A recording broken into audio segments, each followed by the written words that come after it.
देव उठानी ग्यारस, जिसे देव उठानी एकादशी भी कहा जाता है, एक बहुत पवित्र तिथि है।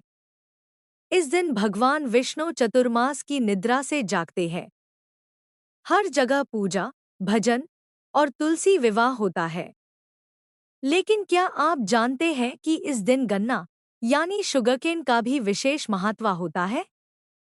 आइए जानते हैं कि ग्यारस के दिन गन्ने की पूजा क्यों की जाती है और इसका धार्मिक और आध्यात्मिक अर्थ क्या है। पुराणों के अनुसार गन्ना धरती माँ की मेहनत और मिठास का प्रतीक है। खेतों में सबसे पहला पौधा जो प्रकृति की शक्ति से सबसे तेजी से बढ़ता है, वो है गन्ना। इसलिए आयसी समृद्धि और जीवन की ऊर्जा का प्रतीक माना गया है। देव उठानी ग्यारस के दिन जब भगवान विष्णु जागते हैं, तो उनके साथ प्रकृति भी पुनर्जीवित होती है।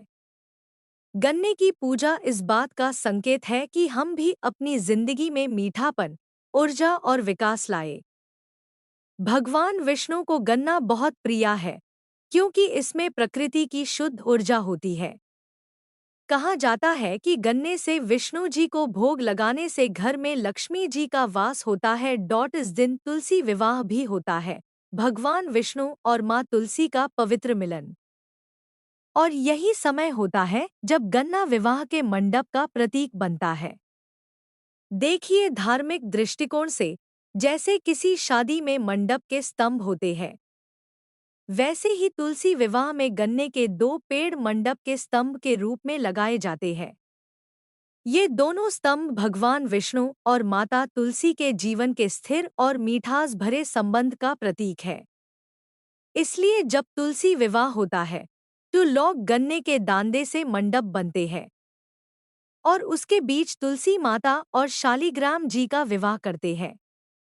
यहीं से गन्ने की पूजा का परंपरा शुरू हुई। लोक कथाओं के अनुसार पहले के युगों में विष्णु भक्तों ने जब देव उठानी ग्यारस मनानी शुरू की, तो वो गन्ने के खेत से गन्ना तोड़ कर लाते थे और उससे भोग बनते थे। कहा जाता है, जिस घर में इस दिन गन्ना पूजन होता है, वहाँ साल भर धन, सुख और शांति बनी रहती है। कुछ स्थानों पर इस दिन लोग गन्ना खाकर व्रत तोड़ते हैं, क्योंकि गन्ना मेहनत के फल और शुद्ध भोजन का प्रतीक है। गन्ने की मिठास बताती है कि व्रत के बाद जीवन में भी मीठापन लाए। गन्ने की पूजा करने से घर में धन और अनाज की कभी कमी नहीं होती, क्रोध और तनाव दूर होता है, जीवन में मिठास और प्रेम बढ़ता है और परिवार में एकता बनी रहती है। भगवान विष्णु और माँ लक्ष्मी दोनों प्रसन्न होते हैं। जो भक्त श्रद्धा से गन्ना चढ़ता है, उसके जीवन में सुख समृद्धि के नए रास्ते खुलते हैं। दोस्तों, देव उठानी ग्यारस के दिन गन्ने का पूजन केवल एक परंपरा नहीं, बल्कि प्रकृति और भक्ति के मेल का एक सुंदर प्रतीक है। जितनी मिठास गन्ने में होती है, उतनी ही मिठास हमारे जीवन में भी हो, यही भगवान विष्णु से प्रार्थना करनी चाहिए। जय श्री हरि। अगर आपको ये वीडियो ज्ञान और भक्ति से भरा लगा, तो लाइक, शेयर और सब्सक्राइब जरूर करें, ताकि भक्ति का ये ज्ञान हर घर तक पहुंच सके।